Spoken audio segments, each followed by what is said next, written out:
Okay, I'm giving you updates every day, but not every day, but we got 3 updates in 2 days because today we're gonna focus on the spaghetti squash, and I'm gonna show you that right here. There's spaghetti squash, and the reason why we're updating you today is because history provides that, and the professionals tell you that once your spaghetti squash blooms, that means you're about 40 to 60 days away from a vegetable, away from spaghetti squash producing. So we've got this one here that's a spaghetti squash, and then we've got this one that's running rampant all over the place over here.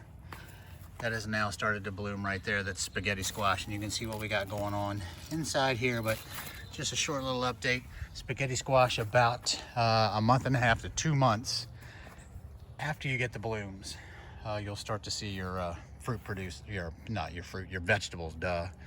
But there's your update. Let me get out of the sun so I'm not squinting at you again, but hopefully you enjoyed your spaghetti squash update. If it helped you at all, give it a thumbs up. Catch you on the next one.